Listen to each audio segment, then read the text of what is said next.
We'll call the May 8th meeting of the transit to order. We got roll call. We have everyone present except for Richard Johnson. Approval of minutes for the April 10th. There's one correction in there. Brian Johnson calling the meeting to order in line 1. The update. I move to approve as corrected. Second. Motion made and seconded to approve the minutes. All in favor? Aye. Any opposed? Good. Public comment, none. None for me. Staff reports on Austin.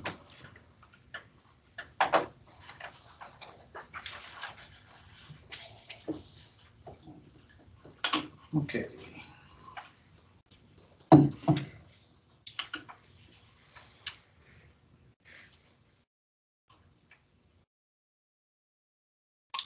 Morning, everyone.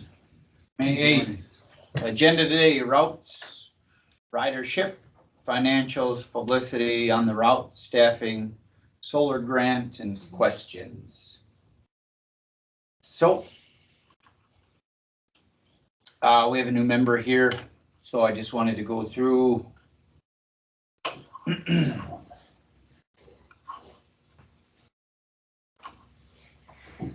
don't know if our individuals online, because it's this screen. Go to Teams. Go back to Teams. Should have already tested. Little purple people bottom. Oh, here on.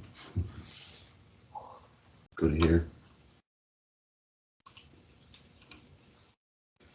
Oh, click on, just hit stop sharing. Go back to Teams again. Go to this one. Oh, hit stop sharing. And then share. And do screen. And choose, well, screen. Okay, there we go. Okay, so just an update or a refresher for new members and a refresher for current ones on our routes. We have our door stop and Red Cedar route. That's our door-to-door bus service that don't have specific stops, but are in this area, and that's our door-to-door. Give us 2 hours or more advance notice, and we pick you up at your location, drop you off at your location. Next one is our Stout route. It's 3 stops around campus, 7:17 in the morning through 9:09 at night. Last day. Yeah, last day today at 4:35. So Yes. then our Stout PM is new for this year. We've been 1 full year as of today with it.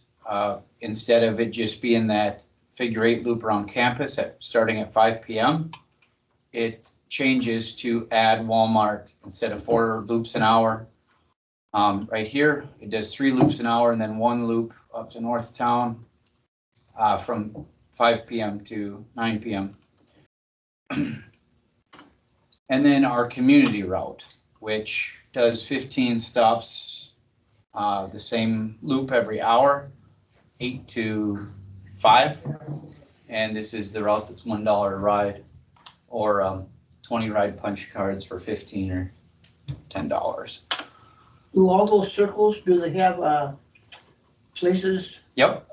So this is the Edgewood bus stop, and it'll say it's next 2 times that it goes there. Okay. Government Center, Prevea, CVTC, Mayo, Stepping Stones. So do they have, shelters or Yep. just, there's 9 shelters around town. Some of these are at business addresses, like Okay. Walmart, for example. There's not a shelter there, but there is a shelter at the Sunset bus stop, which is in front of Applebee's. okay. Marketplace doesn't have a shelter. shelter at Red Cedar Hall. Talk to our plaza. Yep. Stout Library. Yep. Mayo. Mayo. And I'll follow up with the city as well here in the coming weeks on seeing what we need to do and where works best to get that one CBTC moved. Yeah. Now that we're coming into summer and it's a little less chaotic. The doorstop, how far out do we actually go on the doorstop? As far out as the schedule allows. Oh, okay. So, if there's a 2-hour gap and somebody needs to go out or get picked up past Coyotes, we've done that. We've picked up by Wheeler. We Okay. pick up, every morning we pick up, 3 riders that live out by Double E in the she shed out there, kind of by, Yeah, 7:30 or there, somewhere. Yep, yeah, See 'em. so, those are a lot of our subscription riders that ride today programs into town. And then, when people call, we've really tried to look at the schedule and see, Yep. yeah, and try to not put a specific radius boundary on it. So do you charge more then? Yes, If you have to go to Wheeler compared to? If it's outside the city limits, it's $7 one way instead of $4. Oh, okay. If it's an agency fare, agency rides are when third-party billing agencies are having monthly subscriptions and stuff for riders. That's $10 a ride in town, $15 out of town. If you have 2 doorstops that are on the same path, do you charge them less or do they each pay the same? It's the same. Okay. Yeah. So 90% of the time it's in a situation like that, it would be everybody's 90% of our clientele is paying that for. But then we look at where they need to go, what's on the schedule already, and then who gets dropped off first based on, oh, this person's appointment time's at 10, it's 9:45. We get that person there first. The other person's just going to Walmart. Good question. Thanks.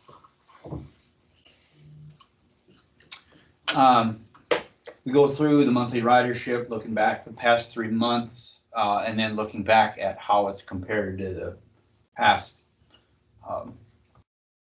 years that we've had this data. So looking at 2024, our doorstop and Red Cedar ridership is right in the middle, and at a nice uptick in April.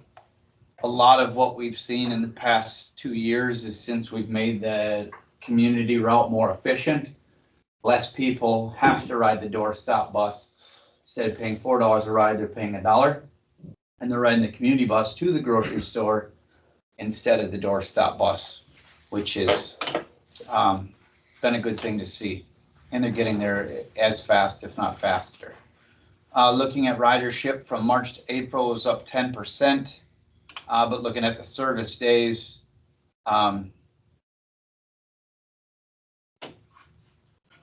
it was about the same with a small uptick.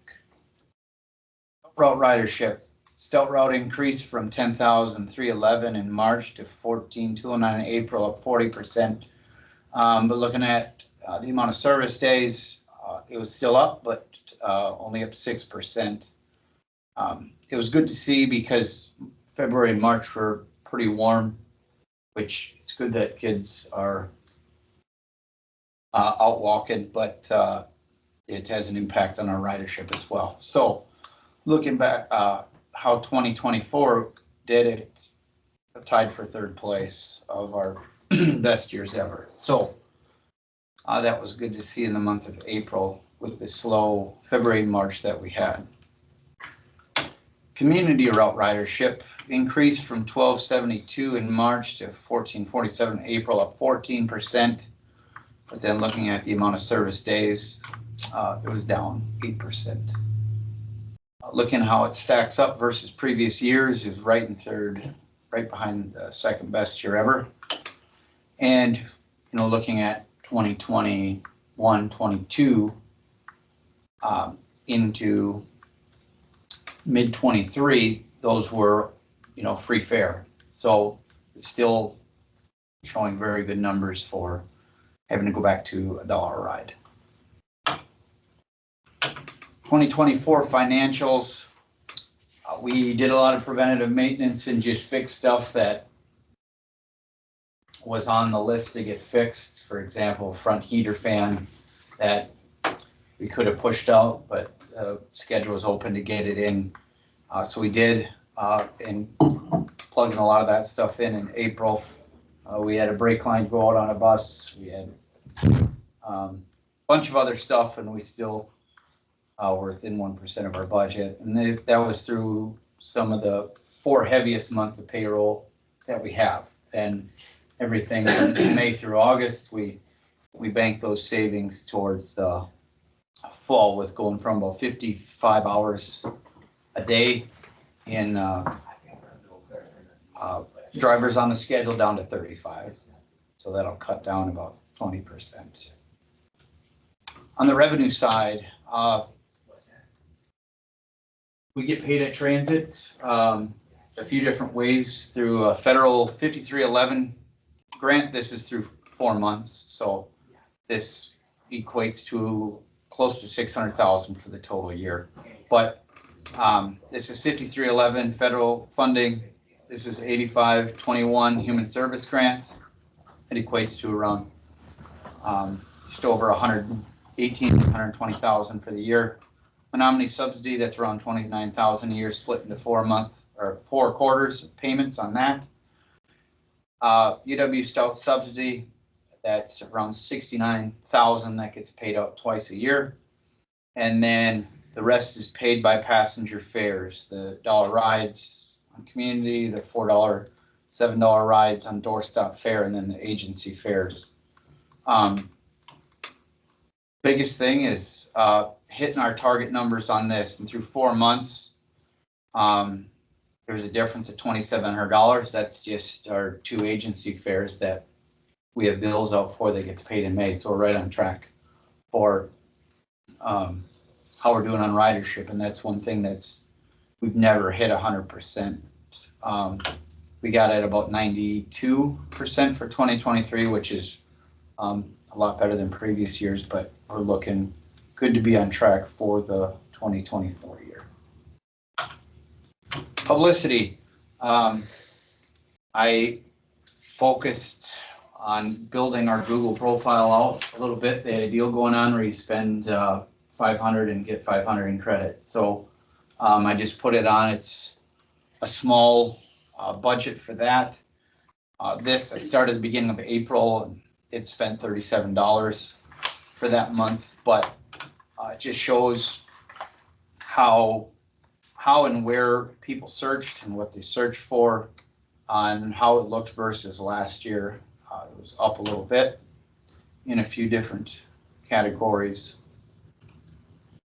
And then how often ads were shown, what they did, if they clicked on it, if they called on it, and then how many people saw it. So I thought it was good. I think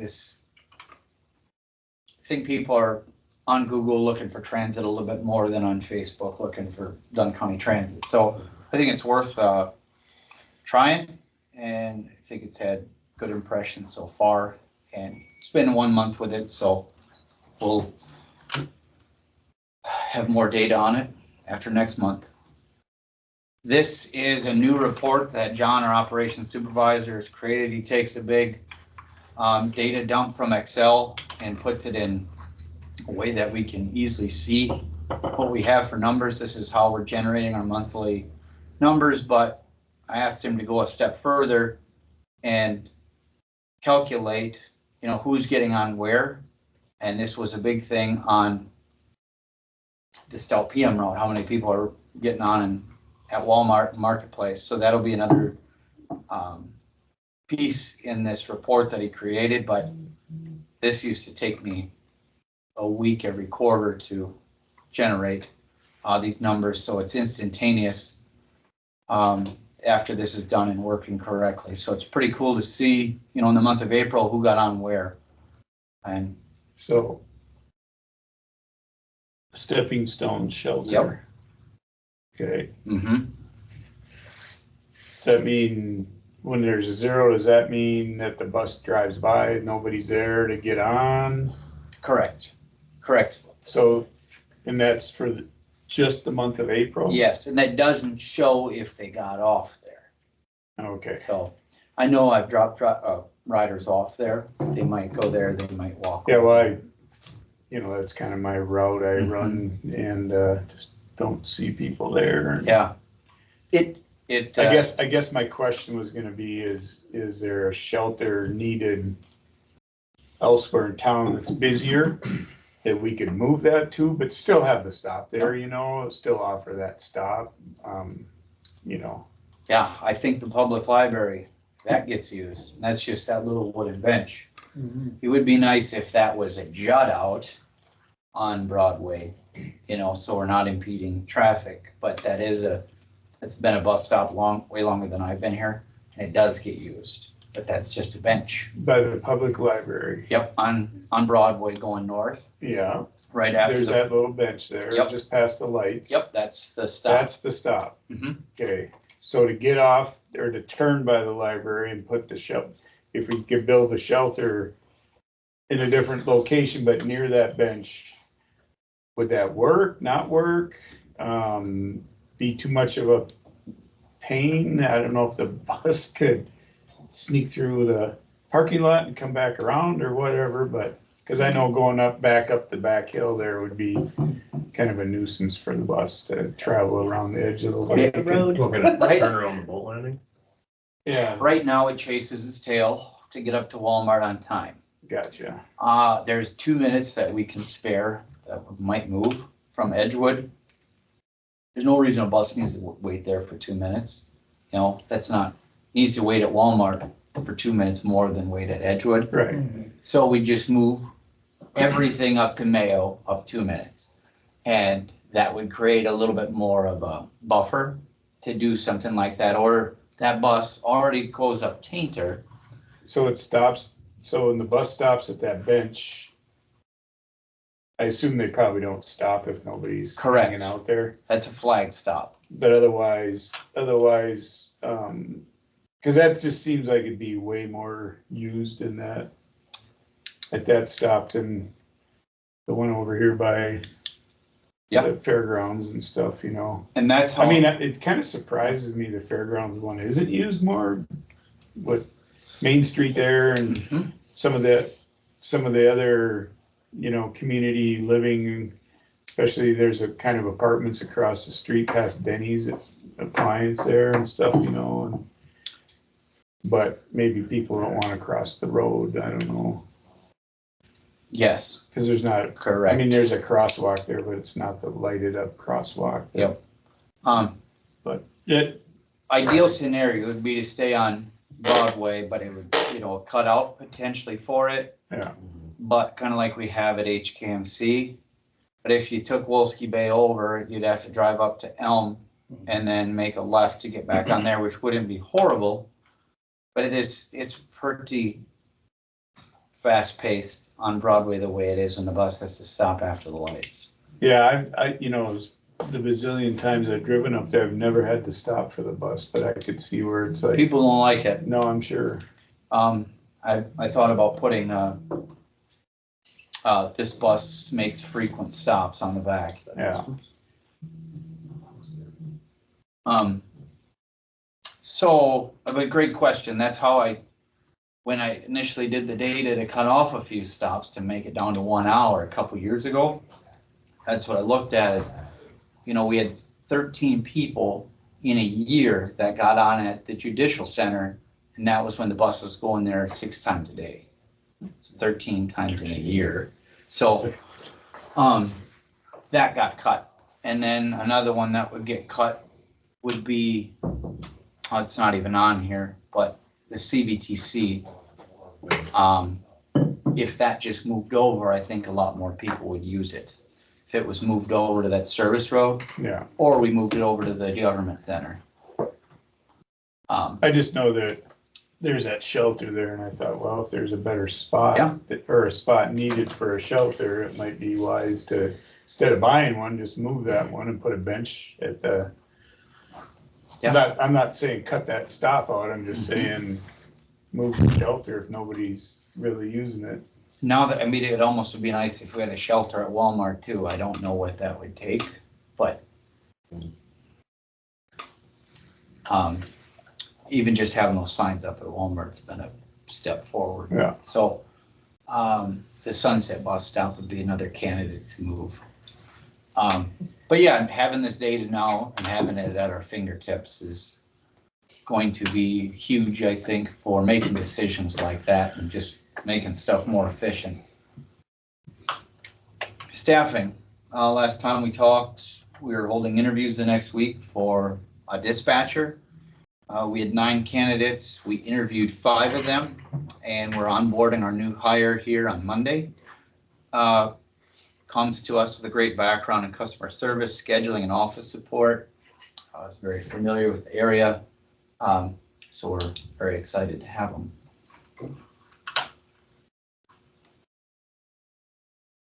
Solar grant. We have a $160,000 WSDOT solar grant awarded Dunn County Transit here in 2022. The NEPA review is complete, and I'm working through the procurement paperwork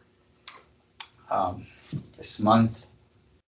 And So how much time do we have to have from when we are granted that grant till we gotta, it's extended to September 30th of 25 right now, so it's gotta be built before then? Okay. or extended.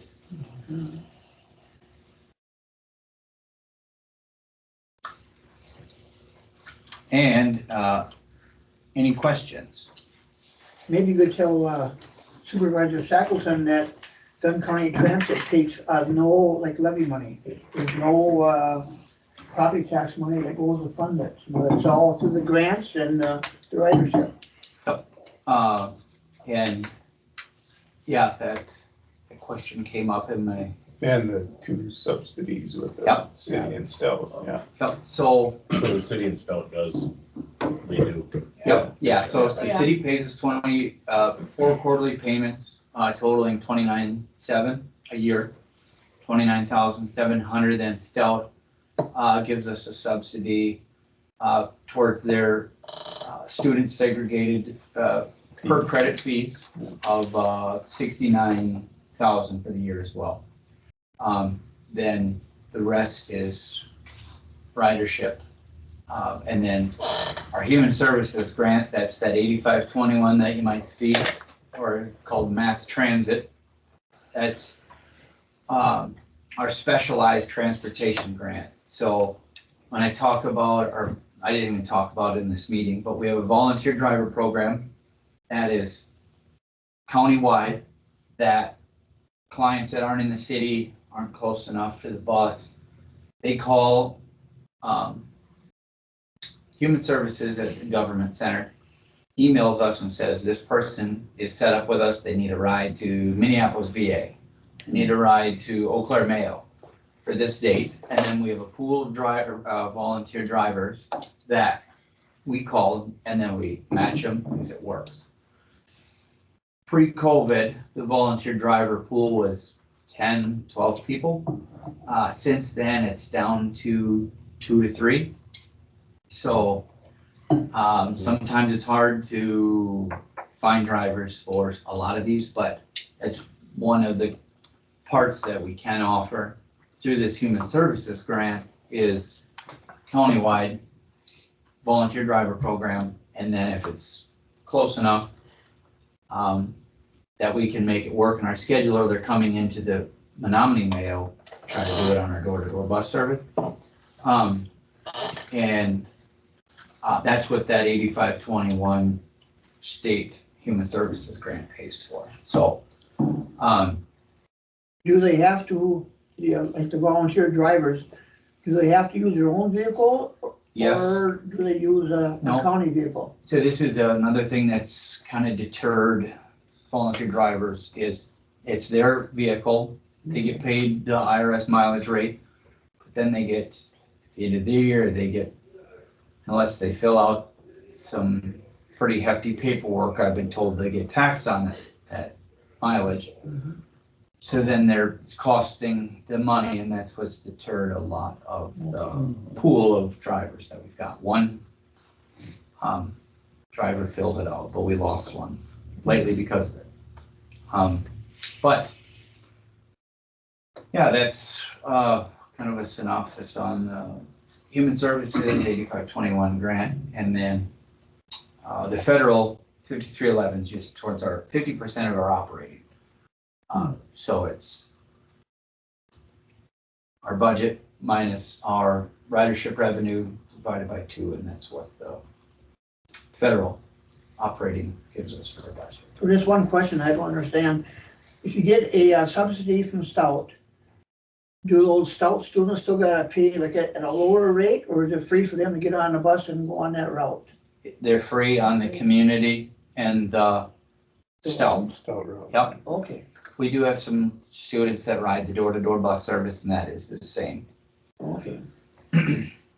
Great question. I was, this got emailed to me a couple weeks ago, is CVTC. I'll bring this to action item for next meeting, but CVTC asked if they could get a reduced rate on the community bus service. Their students were thinking that they were getting free, and we mentioned to them, oh, that's not the case. This is paid for by every student of Stout. But if the board wanted to act on matching the elderly and disabled punch card rate to match a CVT student rate, that would be a easy transition if that is something we wanted to do. It's still very reasonable to ride the community bus the way it is. I don't think there's huge volume for the CVT students that would live in town here that would ride the bus to there, but it got brought up to me, so I wanted to bring it up to you. Is there any discussion on that? Yeah, we'll bring it up next month. Okay. No, Any- good. I wasn't here last meeting, so is there any update on electric bus, or where were we at on that? Nope, Pat, okay, so we have, And then I wanted to bring that up. Yeah. Dustin, too. so I beat this like a dead horse for the past 2 years, 3 years that I've been around here, but in 2019, there was a low no grant that Dunn County applied for 2 fully electric buses. Procurement issues with that, manufacturer of the batteries of the buses got bought out in 23, early 23, canceled all contracts with battery suppliers. Then new battery supplier did not match the Buy America contract with WisDOT. They went back to the drawing board. Months go by, and a new battery supplier was found, and then time clock starts over. One facility in the US tests all these buses in Pennsylvania, and that got delayed as well. But these 2 electric cab over buses, cutaways, are slated to get here this quarter. It's going to be next year. And yeah. Okay. But what's, like, in some talk about maybe even ordering a, like a diesel or a gas, you know, because Yeah. you said you're, Yeah. you at least talked about it. I Yeah, did we that. I put it on the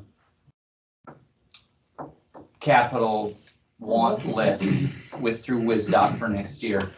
Just another One of our concerns was that what was gonna happen to our fleet.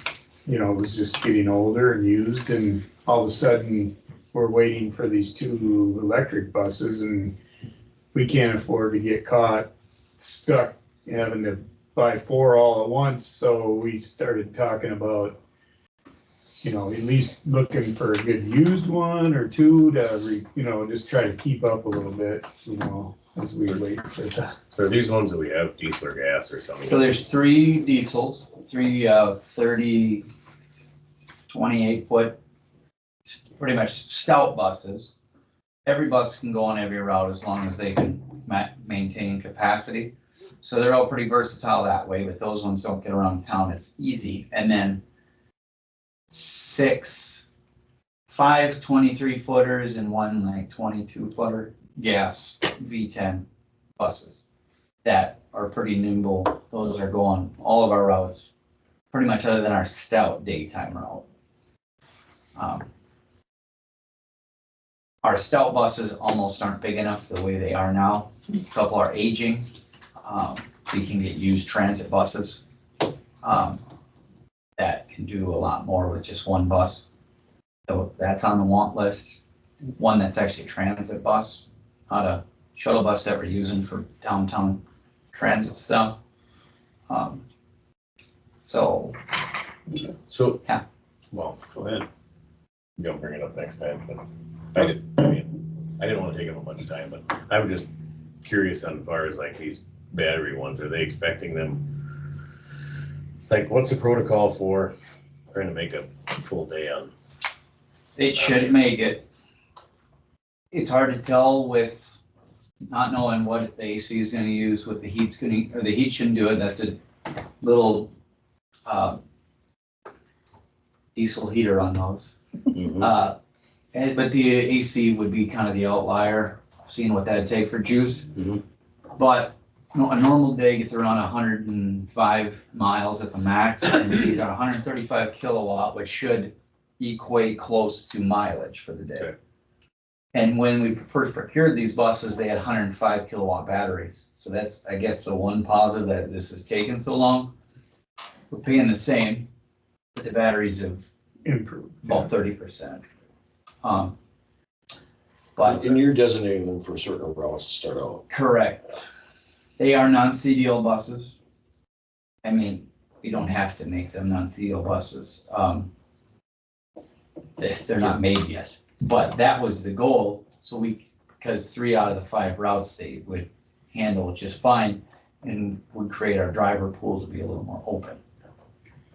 And then are those the solar panels, I don't know much about it other than what I just saw there a bit ago, but are those designed to just run the garage or to charge those buses or both? Or The goal would be to have a harnessing system. The buses aren't gonna be there during the day and the solar charges during the day, so that was going to, when we first talked about it, run the facility. The facility I don't think needs that much. If there was a way that we could incorporate some sort of battery system in there, so that it could deplete the batteries we have built into the facility at night and charge them during the day, that'd be the most ideal. But I can have more info on that. But right now, you're under the system where if you spin the meter backwards, you're taking off your bill with accelerator. Correct. Our bill's pretty low. Yeah. Because there's just, on the natural gas side, it's not the cheapest, but on the electric side, it's, you know, there's 5 computers in there, some LED lights. But yeah, more to come on that. Anything else? Otherwise, 7-0, 8-0. Next meeting is June 12th. With that, meeting's adjourned. Thank you, everyone.